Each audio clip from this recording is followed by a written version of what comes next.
Hey everybody, and welcome to another episode of What's Brewing with Mobile Cup of Joe. Hello, I am your bearded barista. I'm your host for this evening, and we have a fantastic show. I missed you guys last week. I was out doing a little bit of late night work, working the corners and whatnot of the basketball court, so I missed you guys. So I'm glad to be back here and back with the brew crew and even a special guest tonight, but we'll get back to that in just a moment. We have a lot of stuff to go over as usual, right?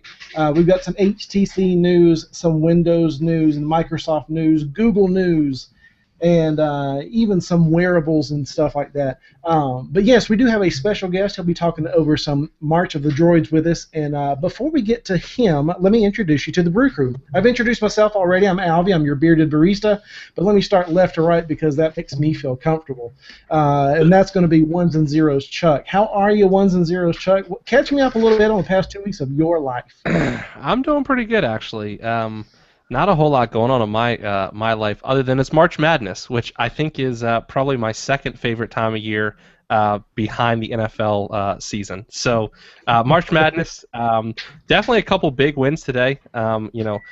Probably no one in here or listening is going to understand the ramifications of Wichita State winning today and Kansas University winning today, because it means that Sunday they're playing against each other, which is something that the state of Kansas has wanted for 15 years now, but Kansas won't play Wichita State because it doesn't buy it doesn't. They win, no big deal. They lose, it loses a lot for them. So those of us who are Wichita State fans have been looking forward to this forever. So we're super stoked. Sunday, that is all I will be doing, is sitting in front of that game and watching it. Other than that, today went to a park with my son, did about a 6-mile hike for some Boy Scout stuff. Learned a whole ton of history about the area, the Indians, and a whole bunch of stuff. It was kind of cool. Yeah, that is really cool. Yeah, we've got a few places around here that does that same thing. So always nice to see history, especially here in the States. Our guest isn't from around here, so he's got a little more culture and history where we come from. Around the States, we only go back a few hundred years, so it's nice to see some of the Native Americans, because they go back hundreds of years, thousands of years, so it's nice to see some of that kind of stuff. So cool. All right, so back from the dead, Beard Serum Fred, he sent me some fantastic stuff, and we'll share a little bit about that as time goes on. But back from the dead, Fred, how are you? Catch me up. What's brewing? I'm doing pretty good. Things are quiet up here. We got some snow here in New Jersey to usher in the first day of spring. Sorry to say, but indications are that it's going to melt over the weekend, so hopefully it's temporary. Yeah, the vernal equinox, I think it's called, right? So I'm trying to join in on the cool kids club and use the right terminology. So you had a little snow for that. Very good. And our guest, I'm going to skip you. I'm going to come back to you because I want to save the best for last. But our host for the evening, or host for pretty much everything we do, is Mobile Cup of Joe. How are you, my friend? Catch us up a little bit. Well, I'm doing pretty good. It's been a pretty busy week here. I got the review for the HTC one, or the HTC Desire iRemix up, so that's been going good. Working on the review for the Lenovo tablet right now, and it was actually a really surprisingly nice day here in Michigan. There wasn't any snow or anything. It was about 50 degrees with a little light breeze originally. So I took out my drone today to go fly at my Cyma 5CX. First time flying it. The first flight went really good. So charged it back up, went to fly it again this afternoon. And no, it was nice and calm. It got it way up high, and a huge gust of wind came over and decided to throw it into a giant tree in my front yard and get it tangled up in a bunch of branches up there. So I spent the next 10 minutes after that trying to get it out of there and throwing sticks at it and cut my hand on that. So my night's went downhill after that, but I mean it's still going good. Nice to be back on here, and I've still got my little kind of micro drone, but trying to fight through the hardships that Alvie knows that I'm going through right now. The loss of a drone right at this moment. Joe, you're young and spry though. Why don't you just climb the tree? Because I'd probably die if I fell from it, so it's really high up there. Yeah, it's way up there. I saw the picture of it. You're way up there, but it does look like it's at least on the edge of the branch, so maybe you'll get lucky, another gust of wind will come by and knock it off. So we can only hope for the best. So, we'll have to send him after yours too, Alvin. We'll have to send Joe after yours. Yeah, well, at least mine came down. It did? Yeah, the same thing happened to me on mine. And I treat it, but a buddy of mine had a really long ladder and a really long pole and got it down, but I did burn a motor out, trying to do what you did, Joe, and just trying to wedge it out. And to no avail. So video and pictures are up, but the drone is down. So sadness all over the drone family here with Alvie and Joe. So. But them's the breaks. So how about you, Tony? Spec Sheet Tony, what's going on for you? Catch me up a little bit on the past couple of weeks. You are in a new location. You may have been there last week. I didn't get it catch up just yet, but I like your backdrop. What's up, bud? Well, actually, I moved. This is what used to be my office and is now the baby's room. But my office I have a hallway kind of thing that's actually more like a room. It's just not closed off at all. So you can hear everything that happens in the house that's not being closed off by a door. So, for instance, you could hear people whispering a conversation in my living room, the floor below where I was sitting in the office. So it was just getting to be too much for, having to, ask my wife to keep it down, which not this isn't something I was having to do, but it was just getting to be too stressful to try to keep, keep it down for an hour while I'm on the show. So I moved back in here. I'm really just sitting at a coffee table. I'm not sitting at my desk. But that is what's up with the new location. Still, chugging away on SWAPA. Everything's been going well, continually growing. It's looking like we're going to do some hiring pretty soon. So consider this an official warning to everybody, because everyone, or an alert, I guess, all of my friends on Google Plus will email me or text message me or send me Hangouts messages asking if we're hiring, because obviously working from home doing something in Android cell phones appeals to almost everyone who's on Google Plus, and always tell me, oh well, if you're hiring, hit me up. I'm not going to do that, because literally everyone I've met on Google Plus, with the possible exception of a couple people in this Hangout here, has asked me that. So consider this, and everybody tells me that they watch the show. So if you don't, I'm sorry, but consider this your warning.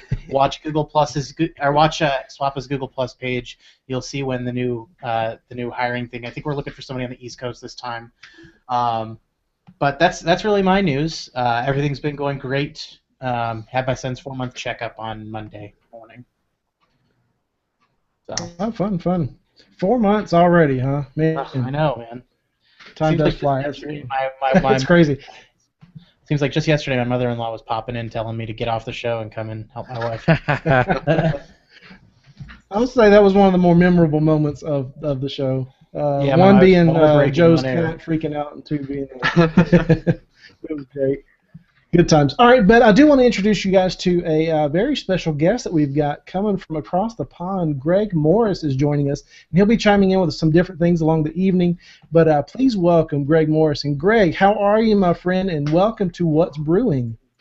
Hello. It's good to be here eventually. I don't really have much news other than I guess I'm glad to be back in one of the colonies. It's a little after 1 a.m. in the UK, so excuse my dishevelled look. No, you're fine. I appreciate you coming on board with us. No problem at all. It's great to be with the gang, I guess.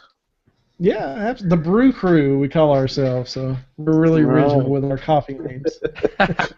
Unfortunately, I haven't lost any drones or had to get any big poles out to rescue anything. Snowstorms, anything? No, it's pretty. Apart from, I guess the big news isn't in the UK. It didn't rain today. Right. Well, take that now. Is it spring there too? I know the time difference is different. Is it different seasons over there? Well, it's supposed to be spring, but right. Yeah, it's the same weather all the way through. Yeah, you guys are pretty stable there for the most part, aren't you? In terms of weather, yeah. Touche, very good. Well, yes, that's the Brew Crew and Greg. So, yes, Greg, thanks again for joining us. And we've got a bunch of stuff to go over. If you have a question for any of the Brew Crew or Greg, you can hit us up in the event page. You can leave us a comment on the YouTube page or anything like that. But the easiest thing to do, especially if you're watching this later or listening on the podcast, is hit up our hashtag. That's MCOJBrew. You can hit that on any social media that takes hashtags. We keep up with that during the show, and we keep up with that later too. So if you've got a question for the Brew Crew or just a comment about anything we're talking about tonight, hashtag MCOJBrew. That's Twitter, Facebook, Instagram, MySpace, Google+, GeoCities. I think that anything that'll take a hashtag, we're all over there. But once again, thank you guys so much for watching. Let's go ahead and get started. Let's talk a little HTC. Chuck, what's brewing with HTC? HTC, man, I have a love-hate relationship with HTC. Those of you guys who are regular watchers of the show, you'll know about my little, debacle with HTC last year and their Advantage program. So last year, HTC rolled out what they called their Advantage program, which basically offered a free cracked screen replacement if you dropped your screen or you scratched it or one of those kind of things.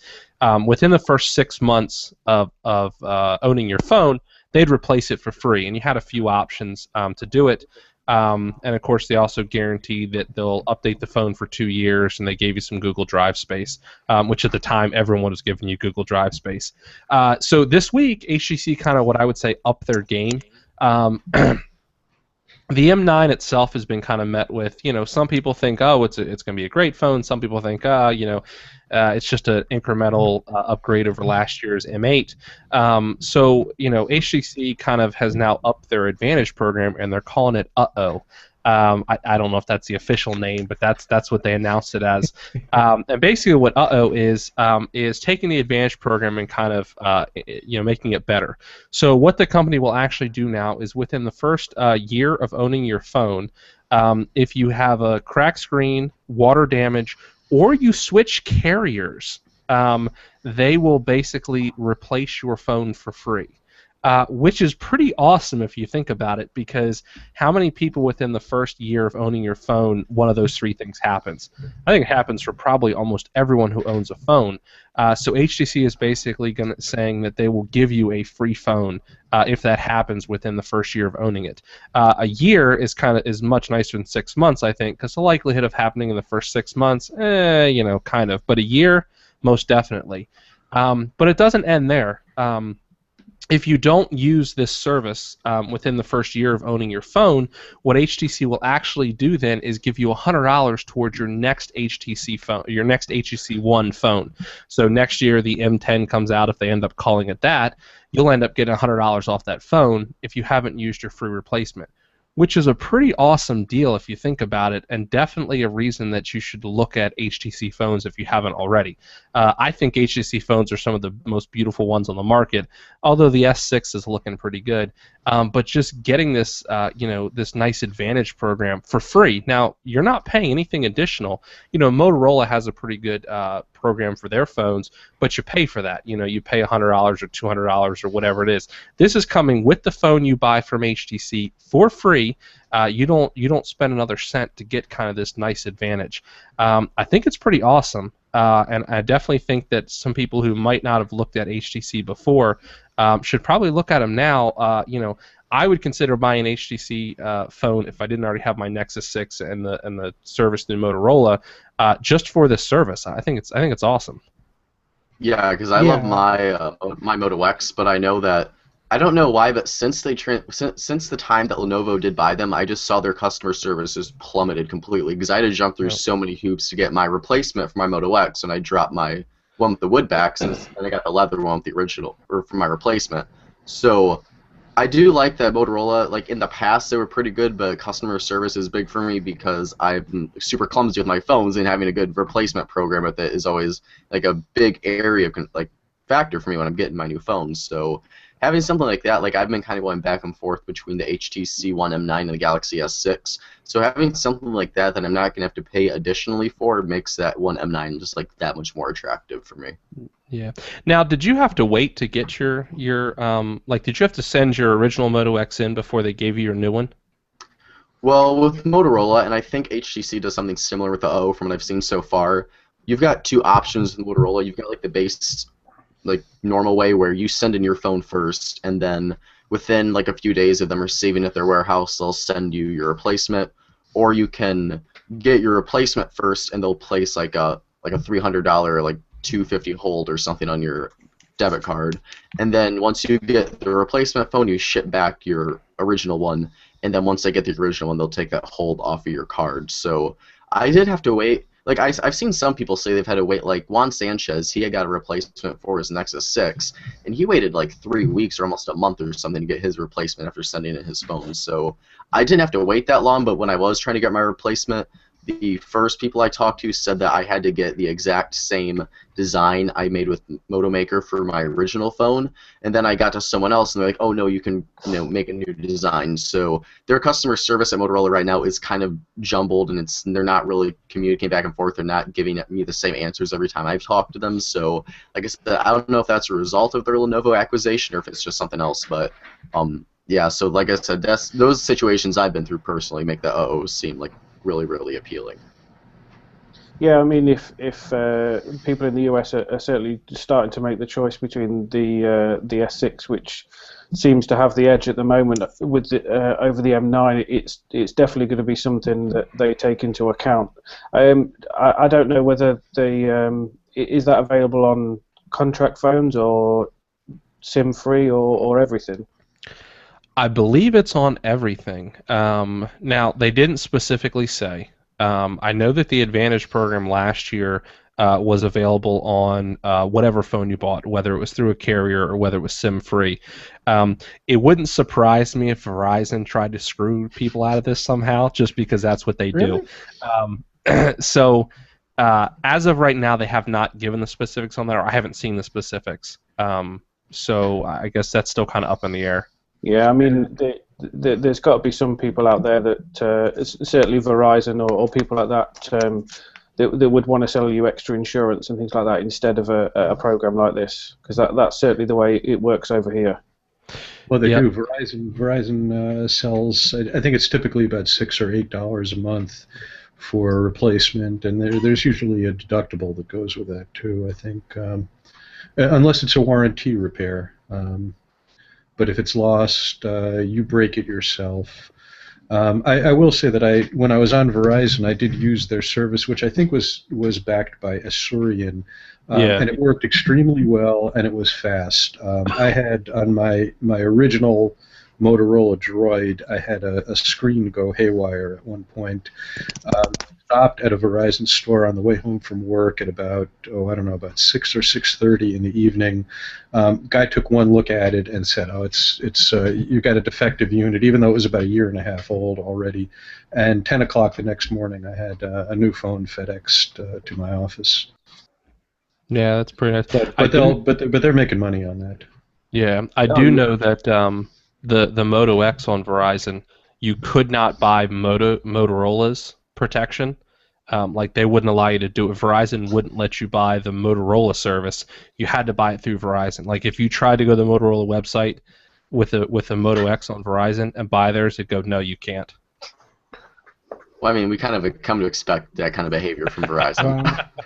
Yeah, you can keep your American carriers. That just it just wouldn't happen. Well, hey, before we move on to the CEO thing, Chuck, do you know to get the $100 for if you don't use it service, the $100 for the next year, do you have to return the phone to get that? That's a good question. That's a good, yeah, I mean, a 12-month-old HTC M9 or whatever has got to be worth more than $100, surely. Exactly. Absolutely. I sold my M8, which was about, 10 months old maybe, and yeah, I mean, it was worth 3 times that. Well, the M7s, the original ones, are going for just under 2, like 150 to 2 right now, and that's 2 generations now if you factor the M9 in. But still, I mean, a good service. It's free, and you still, if you break or damage your phone, throw it in the water. At 11 months, you're still good to go. Just curious to ask. Didn't know if you knew for sure. But yeah, Joe, talk to us a little bit about HTC's CEO. Yeah, so there was an announcement earlier this morning that HTC's current or former CEO at this point, Peter Chow, is stepping down from CEO and is going to be taken over by Chair Wayne for that position. So for those of you that don't know, Peter Chow is actually one of the co-founders for HTC back in 1997, and he's been CEO with the company since 2004. So we're talking 11-year time here with the company as the head CEO. So there was reports actually that Chair Wayne has actually kind of been handling Peter Chow's day-to-day tasks really since 2013 for things like sales and supplier relations and things like that. So HTC said this is kind of just more like a formality type of deal just to kind of make it official. But Sherry Wang did make a quote in her statement today when she accepted the position, saying that, quote, "We pioneered the smartphone industry. Now we are applying that thinking to realize the potential of a new generation of connected products and services. The overwhelming response that our virtual reality product, the HTC Vive, received earlier this month underlines the importance of these new connected technologies for our future." So with Sherry Wang now as the CEO, Peter Chow is going to be staying with the company, but he's going on to be, quote, head of HTC Future Development Labs. So we've kind of known the HTC up until the One M7, they were doing really good, and the One M7 kind of revolutionized what a premium Android smartphone looked like and what it felt like. But since 2012, I mean, their sales have been dwindling pretty badly, and since 2012, the company's really been struggling to get those numbers up to become profitable. So they have been having a lot of money troubles for the past like 3 years now. So having a switch in the CEO doesn't really come as much of a shock. And it's interesting to see with Sherry Wang's quote that, no, HTC is definitely still going to stick with smartphones and that kind of stuff, but with the huge response they got from the Vive, their virtual reality headset they're making with Valve, other potential, kind of connected smart devices that we'll see from the company, we kind of see this, kind of re-category devices with the re-camera, the re-Vive, and the re-grip. So maybe next year we'll start to see even more connected devices from HTC, but it will be really cool to see if this new Sherry Wang as a CEO, if that kind of is the step HTC needed to take to maybe get them out of this hole they kind of dug for themselves for this since 2012. Well, they turned a profit first quarter, didn't they? Or was that last year? Yeah, I think they've been back in profit for a little bit of a while, not by very much compared to most people, but they certainly seem to have turned a corner. And if it's like you say that Chair Wang has been basically the kind of pseudo CEO for a while, it will make very little difference. Yeah. I kind of see HTC as almost like the T-Mobile of the Android space, coming out with like this uh-oh protection. Well, seriously though, coming out with this uh-oh protection. No. I mean, what other Android manufacturer is going to do stuff like that? It's just like T-Mobile. I mean, you think to yourself, what other carrier is going to do that? But I mean, I think you're going to see, HTC is going to gain some momentum with some of these additional services, and they're going to force other manufacturers to start following suit. I mean, they really had like a solid month right here. I mean, the HTC One M9, even though it did get criticized by a lot of people for not being revolutionary, I mean, it really didn't need to be revolutionary because personally, I think it looks like a pretty damn nice Android phone. And then you have just the huge response that the Vive got, which looks absolutely mind-blowing. And then you have the announcement of uh-oh. So I mean, they're really so we're just into towards the end of March right now. The HTC has made some pretty impressive headlines in the past month or so. So it'll be cool to see throughout the year what other device announcements we get from the company, how the customers do the One M9 once they're able to get their hands on it. So if HTC can keep this momentum going, they could have a pretty solid year right here for 2015. Yeah, I definitely agree. Yeah. Yeah, definitely positioning themselves. I like your analogy there, Chuck. HTC being the T-Mobile of manufacturers. I mean, it's fitting though. It's a little something different that could possibly make huge waves. I like that. As a lover of T-Mobile and somebody else that's not making huge waves, or maybe he is. Who'd you say? Do what? Oh, sorry, that was me. I must be on kind of a lag. Yeah, I was gonna say, as a lover of T-Mobile and someone who's not all that fond of HTC, I take a bit of offense to that, Chuck. But we can talk later. Well, no, I'm just kidding. I do understand what you're saying, though. I do agree with that. Them's fighting words. Chuck loves the HTC tablet, don't you? Don't get me started. Oh yeah, so there's going to be an HTC. Yes, the HTC Nexus 9 is an awesome tablet, and whoever wants one, I'm selling mine. So feel free to hit me up. You certainly can buy it from me. You'll love it, I promise. You watch any of our past episodes, just like Chuck just goes on. Yeah. Well, while we're talking favorite companies, let's talk about one of my favorite companies, and let's talk a little bit of Microsoft. Chuck, tell me a little bit about Microsoft and Android merger kind of thing going on here. What's brewing with that? Well, I don't think it's a Microsoft-Android merger per se, but what Microsoft has apparently come out and said is they're going to be building a custom ROM. They call it a ROM probably just to kind of get the the kind of the head turn of a few Android people. But basically, what they're doing is they're taking Windows Phone 10 and they're essentially making it into something that you can flash on your phone. Now, this isn't going to be every phone, so I know everyone's out there so excited. Oh, I can flash Windows Phone 10 on my, no, sorry guys. So it's only going to be a select phone right now, which is the Mi 4. Is that how you pronounce it? The Mi 4. I don't even know how to pronounce the company. Yeah, the Xiaomi Mi 4. Okay, so it's only going to be that one. Basically, what that's going to come stock with Android, or actually, I think that comes with MIUI. So what you'll be able to do is actually get instead of MIUI, you'll actually put Windows Phone 10 on it by kind of like a flashing process. And I think the idea is Microsoft is trying to bring more people over to their Windows Phone 10 experience. Interestingly enough, Microsoft has been talking about kind of this for a while. I don't know how many people remember, but actually, I think it was maybe a year ago or 2 years ago. I can't remember whether it was Snapdragon 600 or it might have been the 800. But Microsoft was at the time basically saying that, look, we're working on a way so that if you have a phone that has a Snapdragon, it might have been 600, 800, if you have that processor in your phone, which at the time was basically every Android phone out on the market, then you'll be able to flash Windows Phone on that phone itself. Now, they never came through with that promise, so this kind of seems like the natural evolution of where they're going with that. I don't know. I think it's kind of a cool idea. I mean, how many crack flashers do we have out there for Android? I guarantee there's plenty of them that if Microsoft were to be able to offer this on some Android phone, people would flash it just because that's what people do. I certainly would if I hadn't had the chance to already play with Windows Phone. If I had been isolated from that, I would certainly give it a try. But I think it's kind of interesting if the default on that phone is MIUI.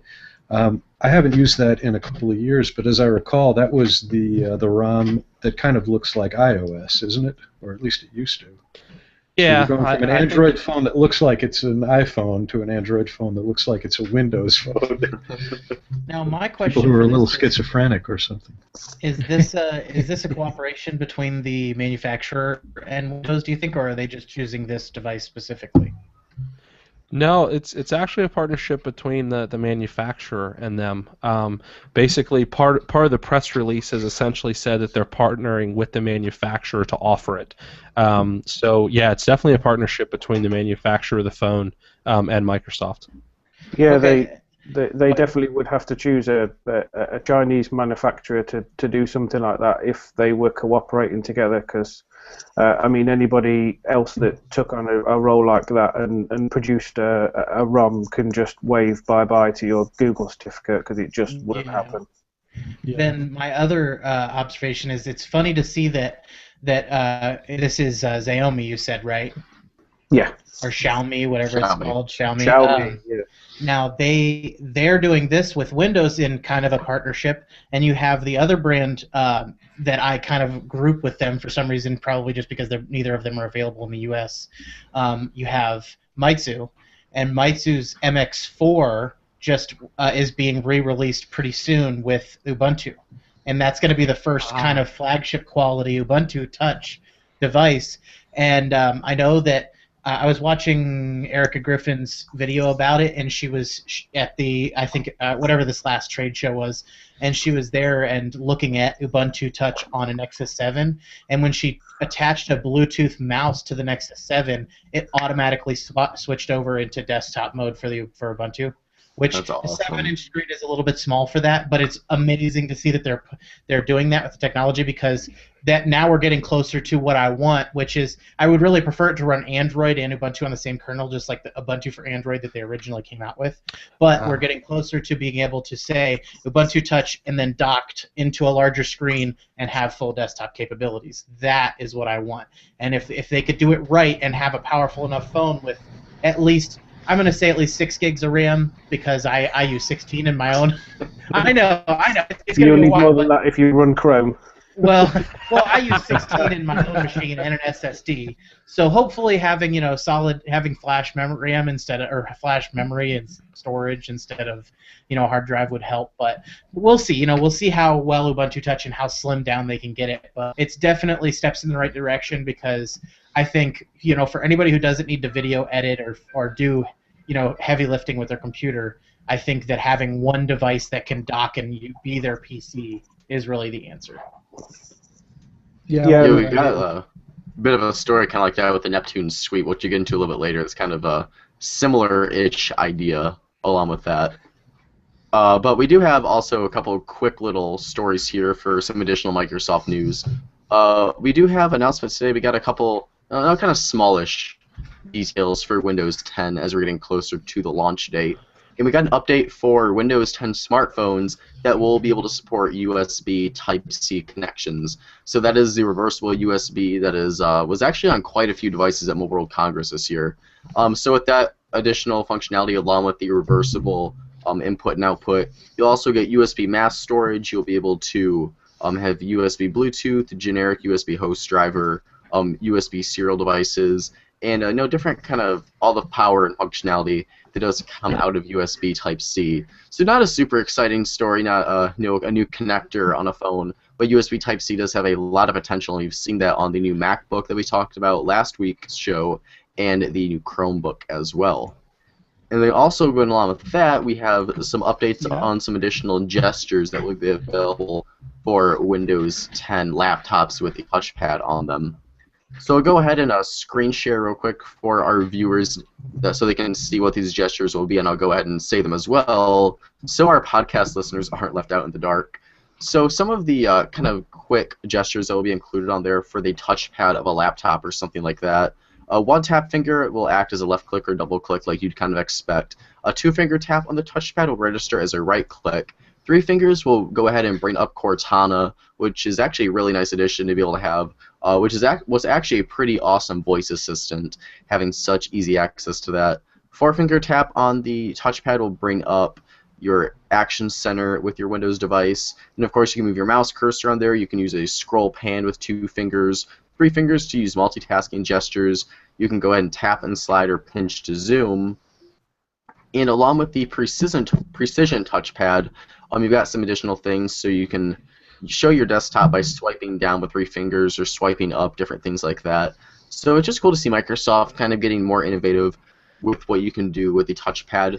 We kind of saw some functionality with this with Windows 8 with touchpads being able to swipe in and out the snap windows for multitasking, where you can have multiple applications running on the screen at the same time. But it is cool to see them kind of taking that to the next level, especially being able to bring up Cortana and things like that, your action center, with just a few taps of different number of fingers. It's kind of a smaller addition, but I think in real-world use, when you're using a laptop like that day-to-day, could bring along actually some pretty awesome functionalities. Like I said, not the most exciting news stories, but it's a couple smaller things that could actually make Windows 10 for the phones and the laptops a pretty enjoyable experience all around on the day-to-day. It's huge. All I gotta say is it's about time. As a Mac user, we've had gestures for a while, and I actually can't navigate when I use a Windows machine now because I'm so used to all the Mac gestures with virtual spaces and stuff like that I actually have trouble using a Windows machine because I try and do the gestures. I'm like, it doesn't work. I feel that way with my Chromebook, man. Because I'm constantly, using a Chromebook for work. There's a 3-finger swipe down on the pad. So if you do 3-finger swipe down, it just shows you all your windows, and you can quickly switch between the windows. And then Alt-Tab, works just like it does on every other computer. But when I'm on my Ubuntu machine, I'm constantly trying to do that swipe, and I'm like, dang it, it doesn't work. Yeah, and all those gestures are the same that are on the Mac, so it'll be a natural progression to come from one to the other. So I like that too. I'm sure that's intentional. You know it. Well, hopefully they actually promote this a bit, because like I said, we kind of saw that a little bit with Windows 8, but they just kind of left it as more of an afterthought, it kind of felt like. So hopefully they actually promote this a bit and make it a big deal like it really is, so people will know that gestures are on here, so they can maybe appeal to those people who are using Macs that, hey, we have gestures now too, we're cool now. So hopefully they market that well, and they can actually get that out to make customers know that is something that's going to be present with Windows 10. Does anybody think Windows users are cool? No, but I do have to say, Windows 10 is not actually that bad. Yeah, Windows 8, you couldn't pay me to run it, but Windows 10's not that bad. I'll take those. Yeah, As the only Windows user here, I'll take Chuck's statement for it being not that bad. I'll consider that a win. I am actually a Windows user, but I have not used Windows 8 other than running a beta in a virtual machine. I'm still on 7. Yeah, I've got 8 on mine, but I mean... If you're on 7, you should be getting the upgrade to Windows 10, right, Fred? Yeah, you will be. Nice segue into that story. Ready? Really? What else is going on with Windows 10 upgrades? Well, going back a few weeks, we got the news that Windows 10 was going to be a free upgrade, and the initial speculation was, of course, that it was going to be a free upgrade from Windows 8, which sounded real good. And we'll leave out the conversation about what in the world ever happened to Windows 9, which is another story entirely. But it finally came out that, yes, if you were on even Windows 7 or perhaps any version of Windows, that this was going to be a free upgrade, which is nice, and it's a good business plan for Microsoft to get everybody up to speed and on the same operating system. News that came out a couple of days ago was that the word got out that even if you're running an unlicensed version of any previous version of Windows, as long as you've got hardware that supports Windows, basically with some operating system on it, even if you got a pirated version of Windows, you would be able to upgrade to Windows 10 when it hits the market, which is going to be this summer, and it would still be a free upgrade. Well, there's been some back and forth on this, and it looks like most recently Ars Technica got the word directly from somebody at Microsoft that yes, you will be able to do the upgrade, but you'll still be unlicensed after you do the upgrade. So there's no official confirmation on that. So it looks like you'll be able to run it. There's not going to be anything preventing you from running it, but you're not going to get that legit license number. Well, that to me, I wonder now if they will upgrade enterprise users, and then you'll just have to enter the new enterprise key for your upgraded version. Because it sounds like if they're just dishing out upgrades to anyone who has the operating system, I don't see them actually excluding enterprise users. But I would totally believe that you'd need a different enterprise license key to use it.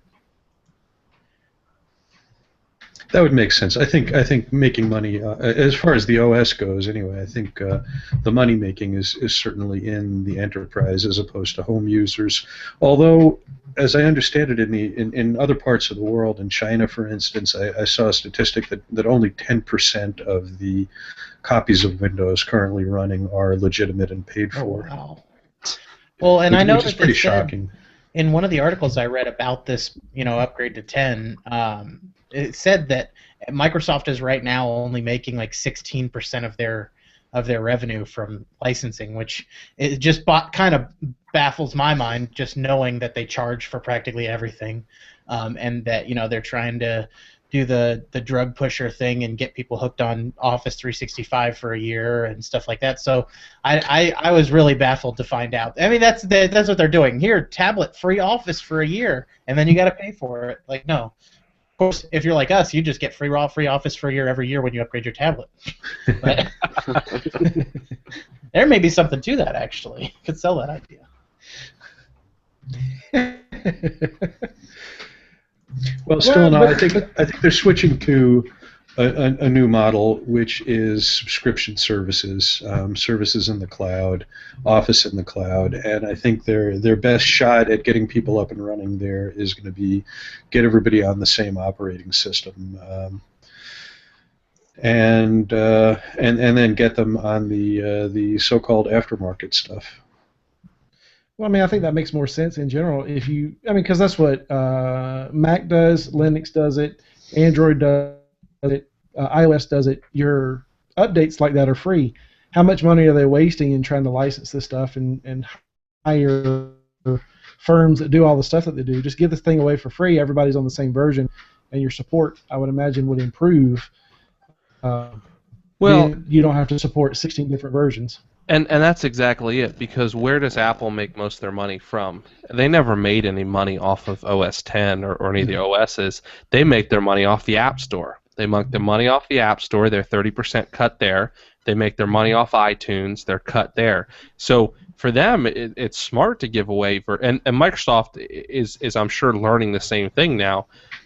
It's smart for them to give away the operating systems, because then you just tell people, well, it's a free upgrade. Go download the latest. And then developers are more likely to start developing for the latest and greatest stuff. Exactly. So more people are going to buy more apps, buy more stuff, which in turn actually makes them more money than they ever possibly could have made actually selling the operating systems themselves. Yeah. Greg, what do you use over there? I'm very much a Mac user. It was an interesting transition when I first started, but unless they offer something drastically different, it's going to be very difficult to go back.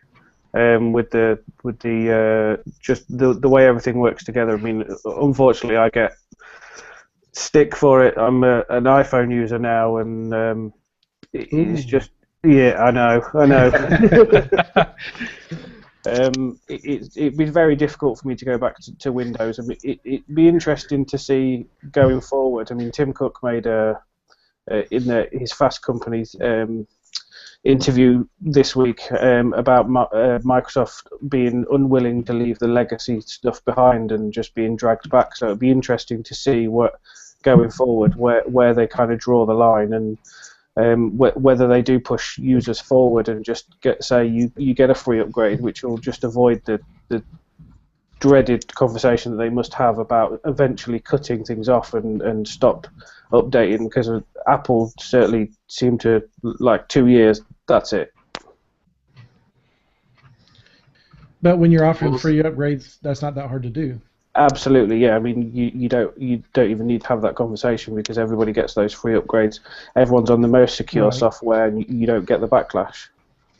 Well, I mean, I still know plenty of people running Windows XP because they don't want to upgrade and change. So I think it's a good move, give it away for free, even if it's pirated and cracked, whatever. Give them a free version and let's see, roll the dice and see where it goes. Especially if 90% of China is using cracked versions, might as well, right? Yeah, it must cost them a fortune to regulate the keys and things like that. Yeah, just you'd make money not having to do all that stuff. All right, let's move on. Sorry, we spent a little too long with Windows, Chuck's favorite operating system. Let's move on to Google.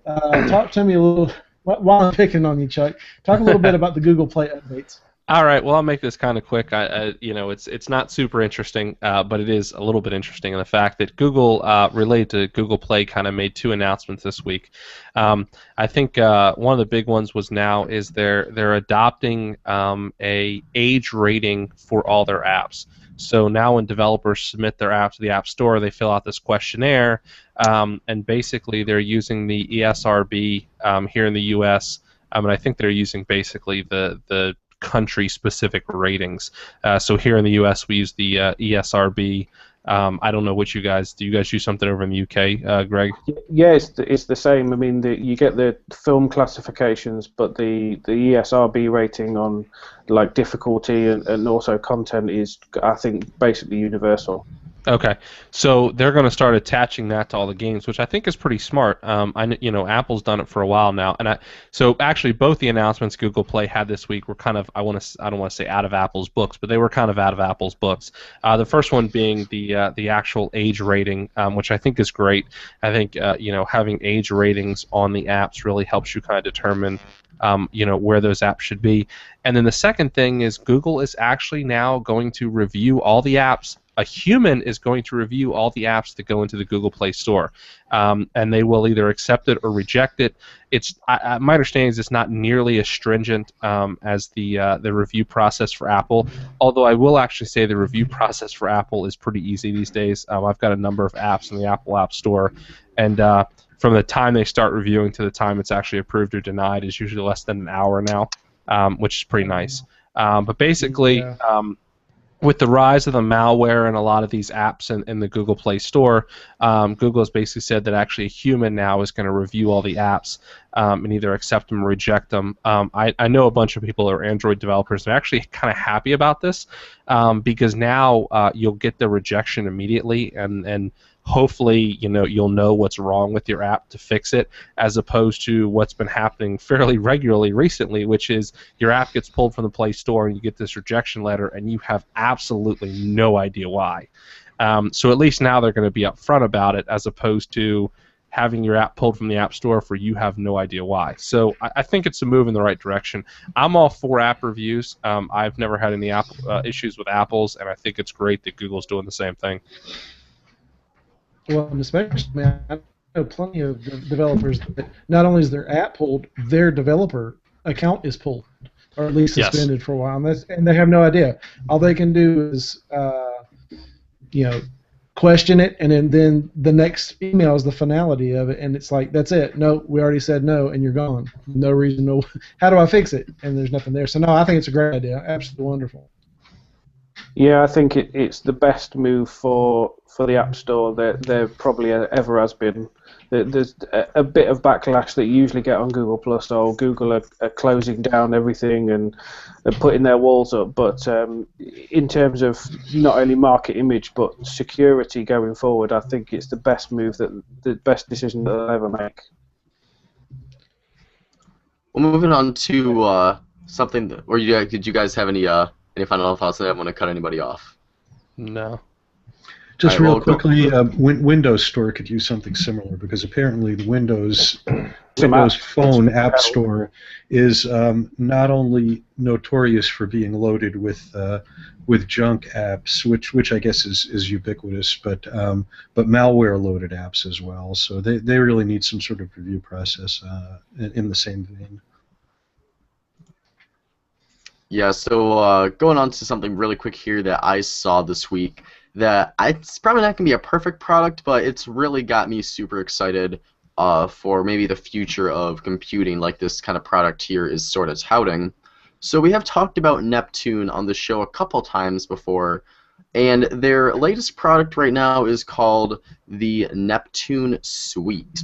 So the Neptune Suite is essentially kind of a brand new way of computing with a smartwatch or smartphone, however it may be.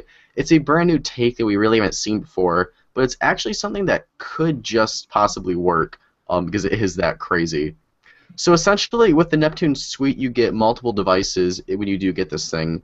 If you're watching the video right now, you can see this on the screen, but if you're listening to the podcast, essentially, if you do get the Neptune Suite, it consists of a smartwatch, a pocket screen, a 5-inch display, a 10-inch sort of tablet display, a keyboard dock, a little dongle kind of similar to a Chromecast, and a Bluetooth headset.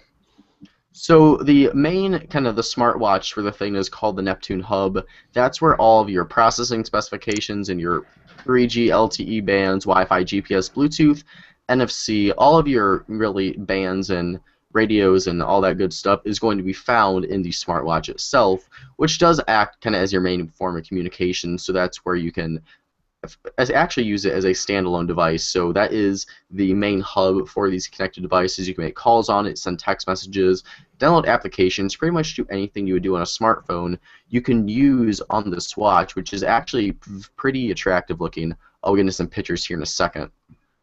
Now, the pocket screen, which is a 5-inch display, is essentially kind of a smartphone display, but there's no actual processing specifications in it.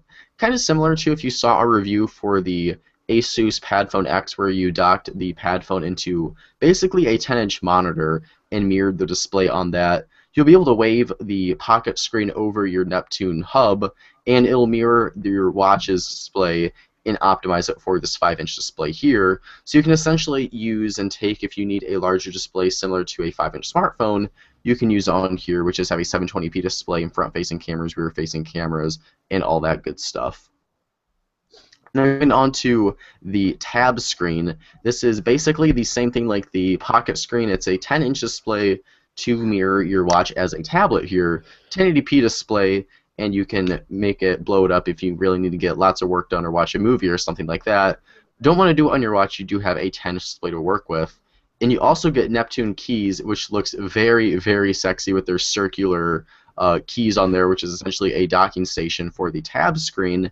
And you can see there you can put the tab screen and connect it to the keyboard docking station and basically have a little kind of mini laptop there that's going to mirror, again, anything that is on your phone. And also included here is the Neptune dongle, which, again, it kind of mimics that of a Chromecast. You plug it into a monitor or an HDTV, really any display that does have an HDMI port, and it will, like I said, mirror whatever is on your Neptune hub to your display. Then we have the Neptune headset here, which is a wireless pair of Bluetooth headphones, which is supposed to be a necklace. I'm not sure if anyone's going to wear this as a necklace, but that is a feature if you do want it. I got to say, it's not the worst looking thing I've ever seen, but I don't think I'm really going to be buying Bluetooth headphones to wear them around and be fashionable, look at my pretty necklace I got with my Neptune hub. But you do have that feature there. And then what's also actually really cool is that the where to go? The headset actually functions as a charger. So there's 3 points of connectivity on that thing. So here's the crazy part. So with the Neptune hub itself, it's only a 1,000 milliamp hour battery, but the pocket screen, the 5-inch display, has a 2,800 milliamp hour battery, and the tab screen, the 10-inch display, has a 7,000 milliamp hour battery. So with your total capacity, you're working with 10,800 milliamp hours. And you can take your Bluetooth headset and you can plug it into, say, your watch is running low, your hub is running low. Go ahead and just connect it real quick to your pocket screen, your tab screen, and you can charge the headphones, your tab or the pocket screen, and the Neptune hub all at one time. So if this is going to work like they're saying you can go through multiple days without really technically having to plug this thing into a wall outlet, because you're working with nearly 11,000 milliamp hours of juice on this thing. And it's running Android Lollipop, so we're not dealing with some bogus operating system on here. And the kicker for this thing here, if you back it on Indiegogo right now, they're not going to ship until February 2016, so we're just a little under a year away. But it's only going to cost you $600 for the watch, the 5-inch display, the 10-inch display, keyboard docking station, the dongle, and the earbuds. Now, granted, this is not going to be a perfect product by any means. This is kind of the first type of product we've seen that's trying to do so many things.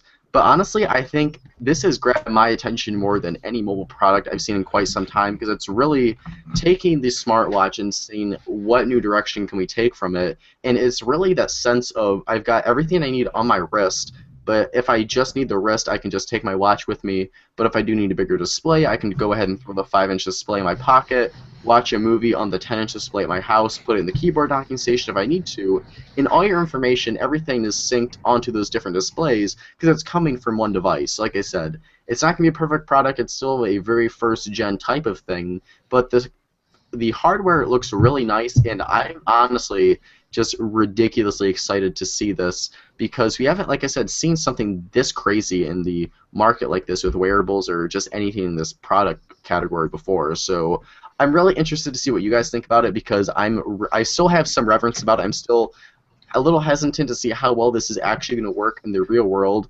But if it can meet even just half of the claims they're making, we could be looking at a very, very special product here. I'll jump in first here, because I remember back in 2012, I think, when I got my, it was right when I got my Transformer tab, and I was looking, and there was something called, I want to say it was called MyCore, MI-Core or something, I don't remember, but the idea was you have one core unit that's about this big, and it's a pendant you can wear on a necklace or a keychain or something, and that is your CPU. And Bluetooth. It has Bluetooth connection, which is the same idea. You have a 5-inch or a 4-inch screen, I think a 10-inch screen, and then a 23-inch screen. And the idea is the 23-inch screen could be used as a computer monitor or TV. The tablet-sized screen could be used as a tablet. The 4-inch screen could be used as a phone. And then if you put them all together, so you have a docking station for the core, then the 10-inch screen becomes your keyboard, and the 4-inch screen becomes your touchpad mouse. So it was a really neat idea, but I never saw that come to fruition. And of course, my main concern was battery life. Because if you have one thing, which right now, look at the battery life we're getting from our smartwatches. Android Wear watches are getting okay battery life, some of them less than okay. But and yes, this is a 1,000 milliamp hour battery. But if it's constantly processing for all these devices, and from what it sounds like, if it's the hub, it's the thing that has the processor in it. If that's constantly processing and running everything for all the connected devices, it sounds like you're going to have to charge it during the day, no matter how much you use it.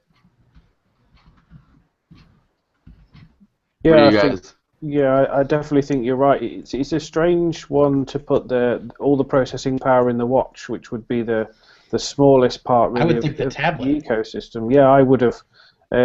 Although I guess you wouldn't want to carry a 10-inch tablet around with you, but Yeah. it seems strange to put it in what probably would be the smallest battery. I'm guessing using the earbuds you can kind of charge one from the other, but surely you would put the processing power in the phone at least. Yeah. Yeah, I think like their big thing with the watch is that like you can just like you're kind of at least generally always gonna be wearing your watch, and then if you need to go out the house real quick and you don't need a 5-inch display, you can leave it at the house. But if you do need it, that you can like go ahead and pick it up with you. So yeah, it will be really interesting if they can get at least a full day of charge out of the hub itself. I would be fine with that. But if it's anything less than that, because they said right now that it's going to be comparable to what we're getting out of our standard smartphones right now. So if it's just a solid day of use without having to charge it, throughout the middle of the day, if it's just something I gotta, charge up at night, that would be fine with me. It wouldn't be ideal, but it would be better than possibly having to charge this thing, multiple times throughout the day, like we could possibly be seeing here if their battery, if their power consumption, their management like that isn't super fantastic. And we'll have to see how much brains the phone device and the Yeah. tablet device have of their own, because I mean there's just no way. There's got to be some kind of brains for it to connect, via Bluetooth, so that each device has to have some kind of processor in it. But I really will wait and hold off on any kind of judgment about it until I know exactly what the phone can do independently. Obviously they'll all be connected, but the phone, I just can't see it just being a mirror, because because if everything you do is constantly talking back to that watch, even with a 1,000 milliamp hour battery, I don't see them pushing the kind of battery life they'd need out of it. Because what the Moto or the current watches are 200 or 400 milliamp hour batteries. Are they 200? Yep. So I don't know. I don't see it, but I'll have to hold off. I'll have to reserve my judgment until I find out a little bit more about it. Well, it's an interesting. Yeah, sorry. It's an interesting twist because we're looking at smart watches, which are not really all that smart, except when they're connected to a phone. So here's one that they're saying, hey, you can take the phone and use it as a device. As far as battery life, we'll have to see how it goes, but. Where is the battery really being consumed on phones and devices? Certainly, a certain amount of it goes to CPU, but a lot of it goes to powering a 5-inch or 6-inch screen. So, if you're powering only a small display, we haven't seen it yet, but it's an idea that could possibly work, and it's certainly an interesting twist. Well, with current Android Wear watches, I think we're seeing Snapdragon 200 in pretty much everything, and Snapdragon 200 Android phones just don't perform that well. So the question is, will they be able to get a decent processor, the likes of which we're seeing in current flagship phones, into a smartwatch and have that actually work? I don't know. And I think that would be where the battery would really be eaten up. Sorry. Yeah, I was gonna say for the processor, I don't think they said exactly what they're gonna be using, but they did mention somewhere it was going to be like a 1.8 gigahertz quad core or something like that, I believe. Yeah, surely they can't start talking about chips a year and a half in the future. Do you know what I mean? Yeah. So I don't know. It's going to be kind of a stretch if they're going to get this thing to perform as well as they're talking. But on Indiegogo, they have reached they've raised $883,839 out of their goal of $100,000. They still have 25 days to go, so they've got 884% of their goal on there. So people are definitely interested in the thing, and I mean, $600 if you really have a lot of faith in this company. That's not a bad deal if this thing does prove to work like they're talking it to do, because it is kind of a very futuristic idea to have a hub on your wrist and go on your phone, have the same information there as it's going to be on your TV, as it's going to be on kind of your little tablet/laptop thing going on there. So either way, I just want a Bluetooth necklace, so that's the main thing I took away from this whole story. So I mean, seriously, Uh, how far are we away from the phone from her? yeah, that's actually like, I was thinking a lot about that when I saw this because I think I asked you guys. I don't think anyone else in here has seen that movie except me and Greg. But I asked that question, but okay. Yeah, but I mean, if you haven't seen the movie, like essentially the guy has his phone, but the operating system is like in the cloud, and it can take any information he needs to ask it, and it can deliver it to him. So, I mean, we're kind of taking that one step closer towards that. I don't know if I really want to have an intimate relationship with my phone anytime soon, but Well, I guess that um, depends on how you view an operating system, because for those of us who are 100% committed to the Google ecosystem now, we're pretty much already living that. It's just that each thing has its own brain. Yeah, I So mean, like my phone has its own if you've brain, not been but on Google Plus, they all live with Google and worship Google. exactly. Well, that's exactly what it is. No, that's and I understand what you're saying, but that's how it is. Everything I have, all of my media, pretty much, all of my essential media is on Google, and I can access it. And when someone me on my phone number that I've had since I was 15 years old, my computer rings, my tablet rings, my phone rings. Pretty much everything that's logged into my Google account rings at the same time. So yes, all of my stuff is there. So if you're talking about just the operating system Android, then no, it's not like what it is from her. But if you're talking about the essential parts or the essential media, the things you need to use a computer for, we're pretty much there, I think. I just want the All right, Bluetooth so I'm looking up necklace. some That's stuff. all I'm at. I'm not, well, but I'm looking at this, and this is a different way to approach really mobile computing and computing in general. You don't pull your phone out every time you're going to check your text or anything like that. You're going to glance at your Neptune suite or Neptune the band. You're going to glance at that and handle it. Very rarely are you going to pull your phone out unless you're trying to actively do something. It looks like it's going to run that WiGig, that 802.11ad or whatever it's called. So it's probably going to run more Wi-Fi direct than Bluetooth, which is super duper fast and probably really efficient by the time they get through with it. And so yeah, I can see where this would work even with your battery restrictions. If all you're doing mainly on your wrist is what was that Twitter update? Who just called, who texted, Right. handle it, and be done with it. Then if you do want to pull out I like how they're calling it a pocket screen because that's exactly what it is. You pull that out, and then if you want to make your phone call or do something like that, then this is really just mirroring a screen. That won't take as much processing power, big battery power, because it's coming off the phone. All it's got to do is data connect. I think it could work, especially since they haven't announced who's making the chips and all that kind of stuff. I think this is somewhere I would back it. I'm trying to look on here to see if I can afford to do it.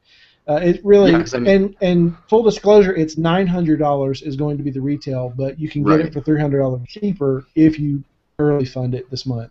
Which, yeah, granted, like since the shipping isn't until February 2016, you're kind of putting money out there for a while. But if you do have the extra cash and you're like looking for something to back this, might not be that bad of a project to fund, because essentially what they're doing, they're taking the watch here, your phone, and a tablet with a keyboard docking station, and although they're all separate devices, it's all of your same information, because like I don't have the same information on my Moto X that I have on this Lenovo tablet here. So just for the sake of having like every single bit of information connected, I don't have to take my phone with me if I don't need it, because really your screen on time, if I'm like kicking out like a long email or typing up a article or something, I'll be doing that on the tab screen, the keyboard, and that's not going to be crazy intensive on the hub itself. So if they can really work with the battery consumption on this and really get it to be where the watch or the hub isn't overworking itself when you're powering these other displays, like I said earlier, we could be looking at something that could be really special, and even if this isn't the specific product to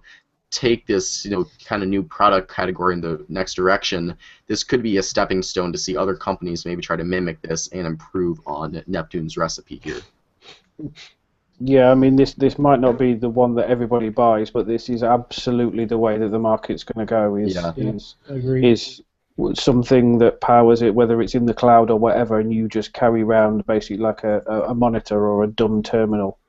Yeah, because like so many times, I don't want to like keep going on the story for too long, but so many times like people talk about having that one like kind of Swiss Army like device that's like your watch, it's also your tablet, it's also your phone. But like when you have a Swiss Army knife type of product, I don't necessarily want one thing that does a lot of things really crappily. This is kind of the way to go, where it's not one single device, it's technically physically multiple devices, but you're only working with one set of information that's essentially one device that's powering other displays, which I think is a much better route to go than that idea of having one single product that's acting as 5 different products. Yeah, which is completely the opposite of It's- obviously the way Google see it is changing and swapping out things in your phone to whatever you're doing at the time.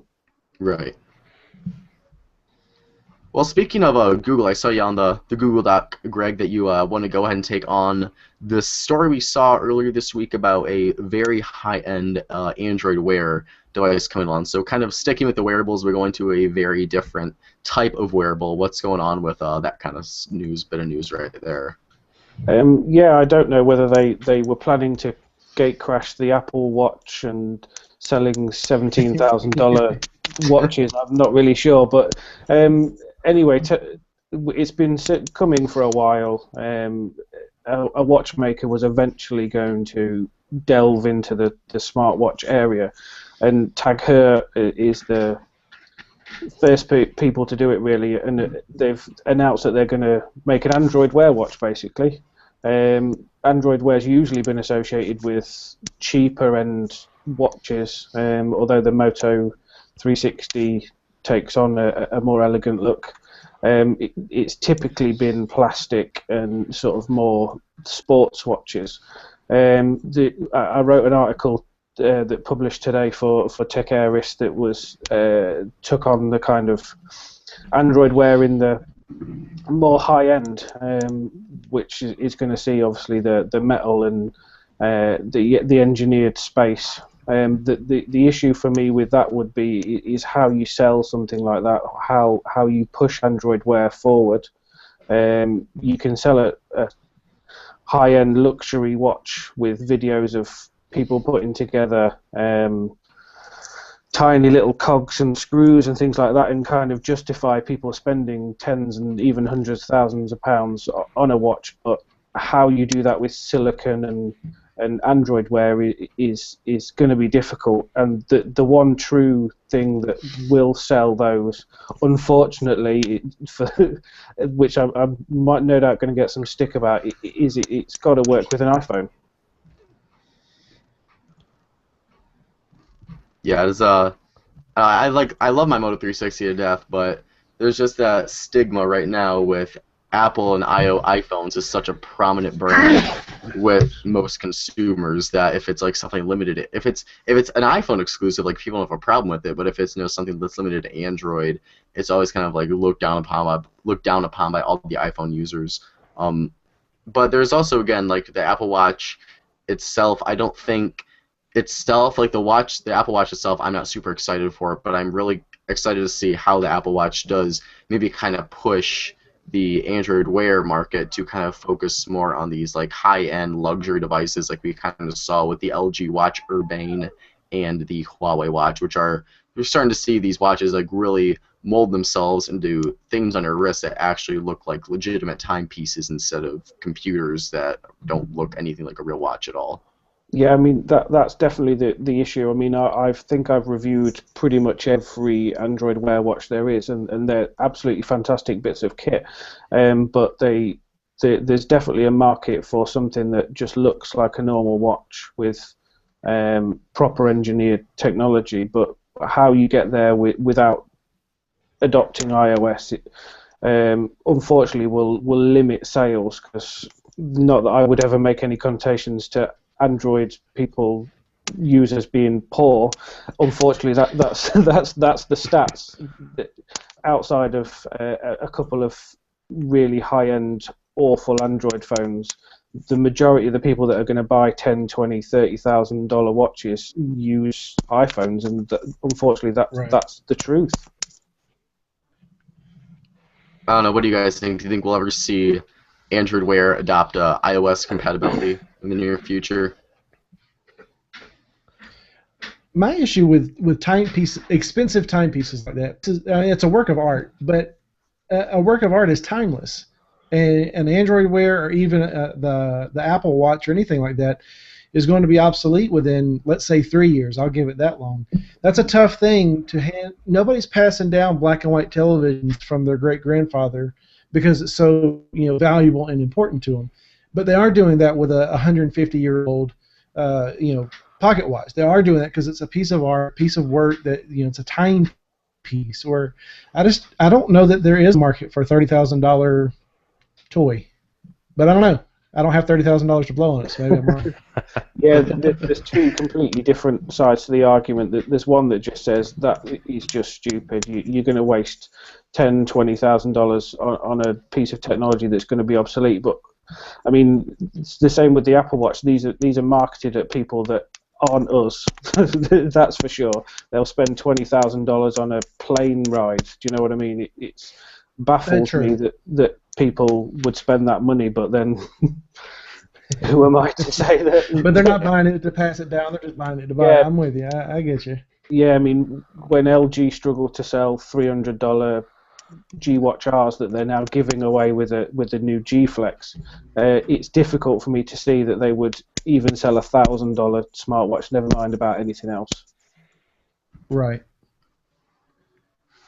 Yeah, I mean, like, if anyone can sell a $17,000 watch, it's going to be Apple. I just don't think we're going to see in an Android, even though, like, the Huawei watch and the Watch Urbane, to me personally, look like more attractive watches. That's just not a position or something that any Android Wear manufacturer is going to be able to sell a watch for that much money, simply from the fact, like you were saying, Greg, that it is exclusive to Android and it is running Android Wear. So there is that stigma that even March in 2015, having Android Wear in the market for kind of a long time now, or not a long time, but a good amount of time, that's just still not a position that the operating system is capable of doing at this point. Yeah, we've only really seen 6 watches altogether must be getting on for a year. I mean, the sales are not that bad. You're looking at upwards of 750,000 100,000 watches. Compare that to the Pebble that took 2 years to get to those figures. You're not too bad, but there needs to be something else that's going to really push it on and aid adoption. But whether that's $20,000 Android Wear watches is a different story.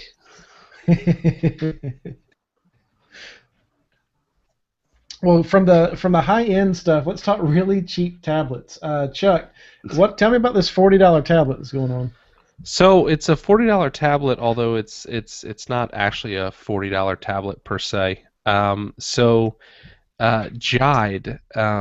some of you guys may not be familiar with it, and for some reason my internet's having a little bit of difficulty here, so I apologize for that.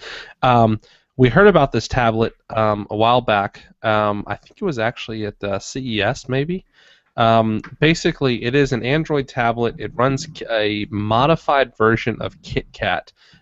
It's designed by 3 ex-Google engineers, and it's really kind of designed to take on the Surface. It's a tablet, but it has a really awesome kind of dock to it that has a keyboard, and the operating system is really designed such that it looks like it has kind of like a almost a Windows feel to it. If you kind of look at the apps that are on it, it kind of reminds me of Metro a lot when you actually look at it. We talked about it a while back, so I won't actually go into it in too much detail, but definitely take a look. It looks kind of cool. I'm super interested in it. But what they have basically said is that March 25th, you're actually going to be able to get it for $39 if you back them on Kickstarter. They're assuming that the retail of this is going to be $3.99 later in the year, so that's a pretty darn good deal. The reason they're doing this is because they want to get it in people's hands. They want to get people beta testing this thing, working with the software, helping them work the kinks out before it kind of goes to mass market. So like with most things on Kickstarter, what you have to realize is that what you are getting is probably pre-release software, perhaps pre-release hardware. So this may not even be the final hardware that other people get when they ship later on. They haven't explicitly said one way or the other, so it may or may not be. But they're trying to get it in the hands of people. So next week, I think that's what, Tuesday? Is that when that is? Wednesday. Wednesday. Wednesday. Wednesday of next week, you'll be able to go into Kickstarter, back them for $39, and get your hands on one of these things, which is pretty awesome. I definitely will be trying to get my hand on one. I know that quite a few people here are also interested. Yeah, it's Joe is really slightly impressive. interested. Yeah, just slightly. Just gonna have you buy me 2 of them. No, it's really cool. I mean, you've got the built-in kickstand. You've got OTG included with it, so you can get your files on there and have a USB connection on there. And Remix OS is just really, really impressive. Yep. I mean, you've got Android functionality on there, but just the design of it and the kind of Metro UI that they kind of took inspiration from Windows 8. The combination is just incredibly beautiful. And it really could be something very special and something that could work really nice on that. And especially too, you're talking a full-size keyboard here, because I know I really enjoy my Lenovo. Let me get it on here with the screen real quick. The Lenovo Yoga Tablet 2 10-inch, but it's not a full-size keyboard, and I don't have that big of hands. But it definitely does feel cramped time to time typing on something that's not a full-size keyboard. So that's a big deal in itself right there. That's not really talked up a whole lot. You get a free keyboard in there, but the difference between it being full-sized or not does make a difference to at least me anyways, of how fast you can type on there and how practical it's going to be for getting work done. So I mean, even at $400 this will still be a fantastic deal, but at $40 I'm going to snatch up as many as I can get my hands on. Yeah, there's definitely a market for a tablet that can replace a computer with a keyboard. I mean, how many people spend $1,000 on an iPad with a $100 keyboard? I think I'm right in thinking that at least 1 or 2 of the guys that are involved with it are ex-Google engineers. Yes. I think actually 3. It's 3 ex-Google engineers, I believe. Yeah, so I'm guessing that the software will be really, really well engineered, and they'll definitely have an insight into what people want. And also, you're going to look at a pretty decent development community if you're not interested in that Metro-looking UI and all that. With all these people jumping on a $39 tablet, there's a good chance somebody else is going to make some type of ROM or something flashable for it too. Yeah, let's just hope there's plenty of them to get hold of. True. Yeah, that's true. All right, so let's Greg, you came on here for a specific reason, and I want to talk March of the Droids with you. What in the world is March of the Droids? Catch us up and talk to us about marching droids. Although it sounds like some kind of Star Wars convention, Are these the droids we're looking for? They're definitely the droids we're looking for. Unfortunately, in the UK, we don't have the privilege of having things like the big Android barbecue and I/O and things like that. So it's in its 3rd year now, March of the Droids, which is kind of like a UK get together of Android people and showcase kind of there's HTC and also Honor are coming along to show off their handsets as well. I mean, to be in the 3rd year and have kind of like a couple of thousand people getting together and being nerds, it is pretty good for the UK, and it should be pretty good. I mean, there's some talks on from a couple of people from XDA, including NFC implants is one of the topics, believe it or not. And Matthew O'Donnell from Skyscanner is there for the 2nd year, who's given a talk on Android and its future, maybe not based around Google and what sort of coming going forward. I mean, obviously they build all sorts of software for Android and iOS and things like that. But it's just to get together, and you can kind of see some of the upcoming technology and things that you may not lay your hands on, and meet people in the UK is really good. Although I unfortunately admitted to being an iPhone user later on, for the last week or so I've been using my Nexus 6, which is fantastic piece of kit. It's the first time I've really used an Android phone since for a year or so. So I'm going along to kind of report for Tech Aris, but also to get my geek on. So now, do they is it kind of, I don't know, similar to like the Big Angel Barbecue? Do they have like speakers giving presentations? Is it more like developer driven? Is it just kind of like general Android stuff, or what's kind of, do they have people talking, or how's that kind of work? Yeah, there's a few from about 12. There's various people speaking from HTC, and also, like I say, from Matteo from Skyscanner is giving a couple of presentations. But there's also time to kind of mill around, check out what people are doing. There's a big market for obviously the custom Android statues and all sorts of things like that. It's kind of the same sort of thing. I mean, a lot of people are getting there tonight, and I'm sure enjoying a few beverages and sharing some good times. But the main part of it is today, in a few hours' time, and just kind of revel in the community. I guess there's nobody that has a community like Android people and developers and things like that, which is fantastic.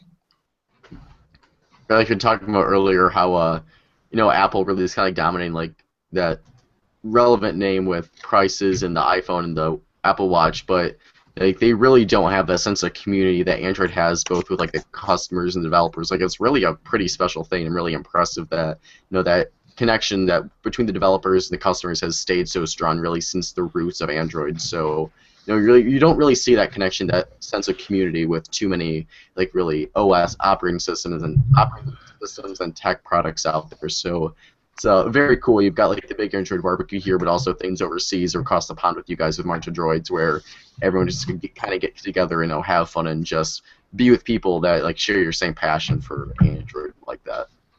Yeah, I mean, I get a lot of stick and Google Plus now for using an iPhone, but it's just what fits is right for me at the moment. I guess it goes back to what Tony was saying, that people just have a relationship with Google because it's everything for everybody. Be together, not the same. It stores all your music. It answers your questions. It does everything. Like you say, Apple used to have that kind of ethos around it in the early days, but there's nothing like Android events and Android developers and Android people.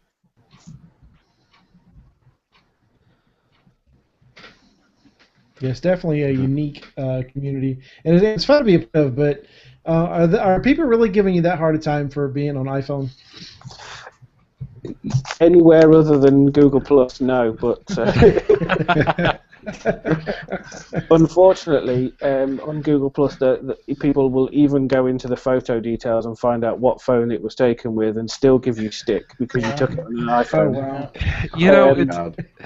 It's amazing to me on Google Plus. I love Google Plus, but I am an Android user, but I'm a Mac user. I mean, I have an iPad I use a lot more frequently than anything else. So, I kind of use the cross realm here. And there was some discussion on Linux on Google Plus, and I wrote a really reply on why a couple years ago I basically had given up Linux and went to the Mac. And for me, it works out great. And just the amount of like people who are like, I'm totally blocking you. I'll never talk to you again. It's like, seriously? I mean, like, it's not like I was trying to troll anyone here or anything. I mean, I actually gave like a legitimately good like, this is why I switched, and this is why it does everything that I need, and I don't have to spend 6 months trying to set up a Linux machine just to actually get it to work. I mean, it's funny how people on Google Plus can be sometimes.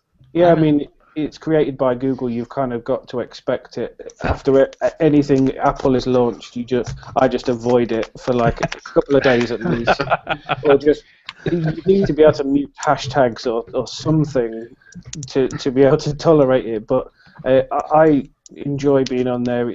It's great for discussion and stuff like that. But you've got to put up with it sometimes. I have something to say about both those actually. Greg, I used to be one of those guys who would comment on and jide somebody for using an iPhone, and I was the guy who told all my family members and friends that you should get an Android because it's a superior device. I was that guy for the first 2 years I used Android probably, maybe a little bit more. And then I finally realized that there are some people who really, you just need an iPhone. Because I'm not coming over here every time you have a question about your phone. I'm not going to answer a phone call from you every time you want to know how to do something. So there, I do understand now, and actually, that understanding has opened my mind to a lot of things regarding Apple, and I'm actually kind of attracted to an iPad right now. And then Chuck, as to what you said for the Mac versus Linux thing, I love Linux, I do. But the question is, how valuable is your time to you? How much time do you have to dedicate to making your computer work before using it every time you turn it on, basically, or every fifth time you turn it on. Every fifth time you turn it on, you have to do some update or something that's not working right now and fix it. And if you know what you're doing, it's usually a simple fix, one command, and you're good to go. But how valuable is your time, and how much of a headache can you deal with before using your computer? Because you guys know, and even on Mac it happens sometimes. You guys know, you go through trial and error, and now you guys are both stuck using Safari. You and Alvie using Safari because your microphone doesn't work. So stuff like that, though, that's a daily struggle with Linux. So could you do that all the time? Yes. Okay. Good. More have at it. That's what I do. Get a cheap computer and put Linux on it. But if you can't deal with it and you got the scratch, you shell out for a Mac. If I could afford it, I would probably have a Mac, right? Or a Mac laptop. Yeah, I think it was either Kush or Chris Sewell that said Mac is just Linux done with proper developers. Yeah. Yeah. I'm a Mac guy. You guys know that. And it's funny because people just give me a hard time because I have Android and Mac. People at the church, they'll walk in, they'll see the Mac, like, you're on a Mac. I thought you were an Android guy. I'm like, well, yeah, I don't have an iPhone, but yeah. But for video and audio and all that kind of stuff, any multimedia, which is what I do a lot for work at church, I wouldn't touch anything other than a Mac computer for it. There's no way I could go through it. I've tried it on Windows, I've tried it on Linux, I've tried it on any other thing, and it's just like, that's just the way to go. So yeah, I mean, absolutely. Use whatever works, use what's right. So in 2015, I think we should be able to get to a point where it's like, does it work for you? Yeah, cool, good. Absolutely. Yeah. I mean, like, I've got, like, my iPad Air that I use for, like, doing my freelance writing and, like, media consumption on there. Because, I mean, like, we've had this conversation on this show before, Android tablets just suck right now. But, I mean, like, I'll still get hate from people that, like, oh, use an iPad, you're like, you're an Android guy. Like, why are you, like, going back there, you're a traitor to Android? Like, it's 2015. I mean, like, I've never understood this, like, okay, Alvie, yours has an exception. I'm talking, like, a 10-inch tablet I want to, like, do work on. Like, the battery life is trash, but I don't know, I never understood my 8-inch this was fantastic. All right. So I have a couple of questions. Excuse me. Quick question, Greg, if I may. So you've switched over to iPhone, or you're currently using an iPhone, but do you still have your whole Google universe on iPhone? Absolutely. I mean, every TV in the house has a Chromecast plugged into it. There you go. All the movies are bought through Google Play, YouTube, even all my email addresses go through Gmail because there's nothing like the services. Unfortunately for me, my iPhone does my work email well. It has a fantastic camera that I don't need to worry about. I mean, if you've got kids, you literally just point and shoot. I mean, I've written a couple of things on my blog that have got loads of stick for. Android really does have a camera issue, which seems to be working out now, but to really get the most out of a mobile phone that I carry around, the iPhone is right for me at the moment. But I review most Android handsets. Like I say, I've had a Nexus 6 for the last week, which is unbelievably good piece of hardware. It's just right for me at the moment. The Nexus 6, I'd say the camera on the Nexus 6 was the first camera that I felt from an Android phone where I could finally, like, not worry about it. No, I completely agree with you. The iPhone has always been the gold standard when it comes to smartphone cameras, and I've had a ton of. I mean, even the M8, which had a pretty good camera in it, it still wasn't. The Nexus 6, I think, is the first Android phone I've had, probably since I've had Android phones, where I can just basically point and shoot. And 90% of the time, the photo turns out pretty good. Yeah, it's definitely a major plus, especially on stock Android, which has usually struggled with cameras, with all the Nexuses up to the 6, and although the Moto X 2014 is okay, it struggles with focus. The Nexus 6 is really, it uses a good sensor, but you can tell the software is really getting to the point where it's getting up to that level. It's just a shame that it's a massive phone. Yeah. I mean, if that phone was like 5.5 inches, I would use it all the time. It's just a little too big.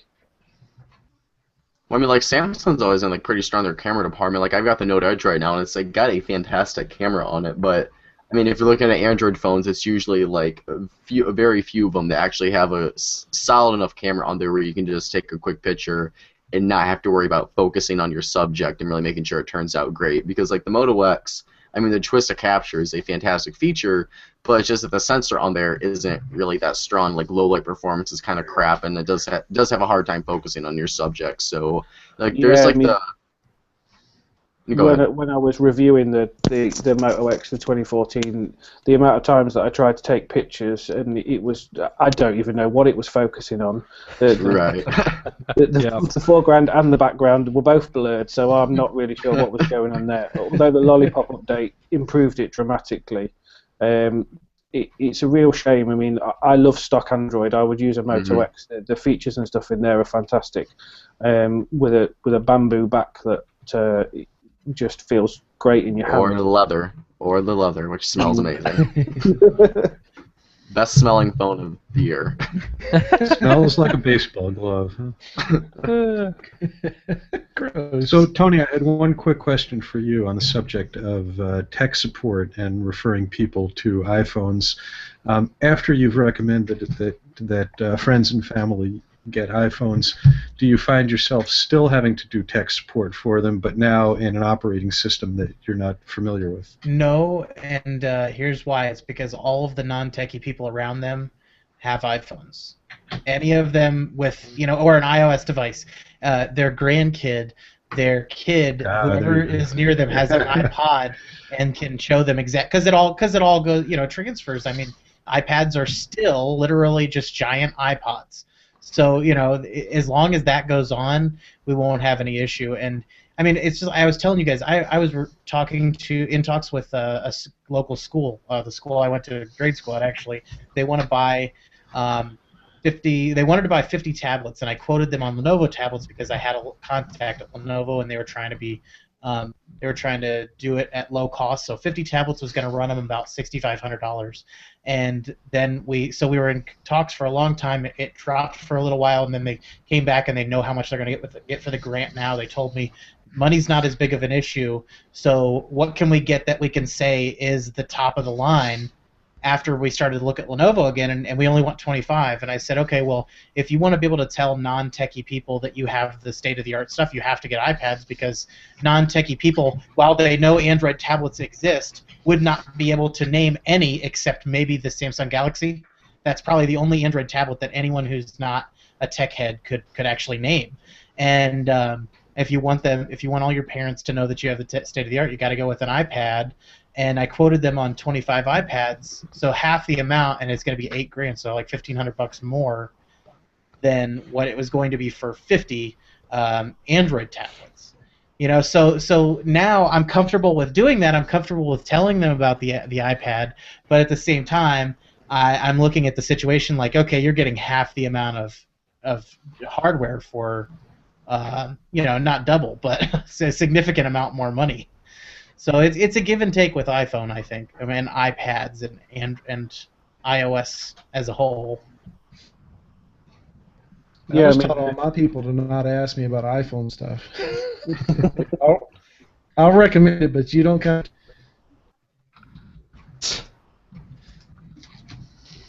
Were you going to say something, Craig? Yeah, the real big selling point for me with using a Mac and an iPad for work was continuity as well. The ability to kind of open something up or text or even answer phone calls on my Mac while my phone's kind of lying around was a real big selling feature for me as well. Yeah, Yeah, I it like is the nice. continuity stuff. That seems pretty Yeah. cool.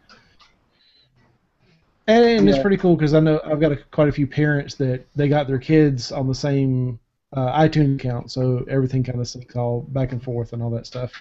Yeah, And so yeah, they know what's on their stuff. yeah. I mean, the rest of my family, they all use Android phones the same as I used to. So, like I say, we've still got the Google ecosystem, and everything works with the iPhone that I need to. It's just right for me at the moment, and I'm waiting for the backlash on Google Plus right now. It's coming. All right, we are going way over, so let me go ahead and just wrap up things. Let's move left to right really quick. First off, Greg, thanks a bunch for coming on. Stick around for just a minute until we get out of here, but I appreciate you coming on, talking about March of the Droids and chiming in. You did great. A lot of times people aren't sure when to jump in, and you just jumped in, so it's always nice when people just jump in and are part of the conversation. So thanks for joining us tonight. You're very welcome. I've really enjoyed it, and I'll hope you'll have me back sometime. Oh, we definitely will. Absolutely. Yeah, definitely. I know it's late or early for you over there, so I know it's tough, but yeah, definitely been good. So ones and zeros, Chuck, what's going on for you this week? What's brewing for you? Not a whole lot for me, but I did actually want to say that the president of HTC America tweeted me back. And I tweeted him your question about do you have to trade in your phone for the $100 towards your next phone? And he said you absolutely do not. That is $100 towards your next phone. You keep your phone. He said That's now impressive. certainly you can trade your phone in and get the $100 plus more money for your trade-in, but you do not have to trade your phone in. That's amazing. That's that's really, really impressive. Yeah. So mad props to the Bring it president to the UK. for tweeting me back. At 10 o'clock Central Time on a Friday night. Right. Well, my question: did he or she? I'm not sure who the president is. Use our hashtag. And why wasn't he watching the show? More importantly. Invite him on the show. You know, if I thought I could get him on the show, then I absolutely would. Hey, it's worth a shot. Reach out. Right? No, that's pretty cool. Though. He won't come on if you really don't invite cool him. information. All right, back from the dead, Fred. What's going on? What's brewing for you this week, bud? Well, hopefully the rest of the snow melting up here in New Jersey, and Mobile Cup of Joe blog rolling out very soon. Yes. With some hard work from Mr. Mobile Cup himself. And we're hoping to get some content up there and maybe have something visible by the time of the next show. Awesome. Very, very cool. How about you, Greg? I know you've mentioned a little bit what's going on today. What's going on for the next little bit for you before we move on to Mobile Cup? Yeah, the March of the Droids today, and the rest of the week is usually spent annoying people on Google Plus or obviously writing for Techaris or my own blog. You can obviously follow me on Twitter at gr36 and join the party. Excellent. Yeah. Go ahead and plug you're at Twitter. How else can people find you and get in touch with you? On Google Plus, I don't even know what the shortcode. I think it's gr36m on Google Plus, but the guys have linked me up in the post from Mobile Cup of Joe. My personal blog is greg-morris.co. But you can usually, the easiest way is Twitter. It's just gr36 and berate Chuck the same as I do. Excellent. And once again, thanks a bunch for joining us tonight. Mobile Cup of Joe, what's going on for you? Tell us a little bit about things over there. Yeah, it's like Fred was talking about. I've been working on the Mobile Cup of Joe website. We've been kind of collaborating on that, trying to get things going. We've got kind of general layout going on. We just got to work on getting content on the site. But for any of our viewers that are still with us, I'll go ahead and kind of screen share a special quick preview at what we are looking on for the site. So we're just still toying around. We're still tweaking things around. Everything you're seeing right now is subject to change. But this is kind of what we're looking at for the main home screen, and just the Brew Crew page is kind of the main design we're going for the site, keeping it very clean and it's kind of nice looking, going with our whole coffee theme still in our picture for Chuck right there. He finally got his little cartoon picture in there with the rest of us. So it's just working along, like hopefully middle of this week, once we get some articles on there and fine-tune a few things, get the SEO and everything like we want it to be. Hopefully we can go ahead and launch that middle of the week, because I'm really excited to be able to share that with you guys. So most of my week is going to be working on that this weekend, just finalizing that and finishing up this review for this Lenovo tablet. So that's about my time, and maybe make a final last failing attempts to maybe throw some more branches at that tree to maybe just kind of cross my fingers and hope I can just, by some chance of God, to get that drone out of there. Yeah, I think Fred recommended when I did send another one up there and hope that they don't both get stuck. Right? I don't think that that little micro drone of mine will be able to knock that Sima out there, so we'll have to see. Or this is an excuse for me to buy a DJI Phantom to knock it out of there. That's a slight upgrade from that. Just $800 climb the tree. drone. There you go. Exactly. Exactly. As long as how you can about get you- hangouts in the hospital, you'll be fine. But if it's down, you can at least have something to play with, right? Yeah, there you go. All right, Spec Sheet, Tony, what's going on for you this week, bud? What's doing? Oh man, nothing new coming up pretty soon. So, hopefully be some changes in the future, but I'm not sure yet. Nothing I want to plug quite yet. But I'm just excited to get the blog rolling. I'm very excited to be contributing to this, and hopefully to dedicate a little bit more attention than I have been able to the YouTube channel. Maybe a little bit more resources, and then building a database of our different press contacts for us all to share. So I've got some good stuff to be putting towards that. So just excited to get this stuff going with Mobile Cup of Joe. Sweet. Yeah, I'm super excited about that too. That's going to be a blast to work with and for and all that kind of stuff. But yeah, that does conclude our show. I know we're a little long, but a whole bunch of good information, good talk tonight. So once again, thanks to our special guest, Greg, for sharing all that he did. And thanks to you guys for watching and listening and keeping up with us and inviting us into your life for an hour, hour and a half, however long it takes us to get through all of this kind of stuff. But do be sure to go onto Facebook and like us, Google+, Twitter, MySpace, pretty much anything. We're all over the place. Like, follow, comment, subscribe, and all of that kind of stuff. And for Chuck, Fred, Greg, Joe, Tony, and myself, thank you guys so much for watching. We'll see you guys next Friday at 9. Good night. Night.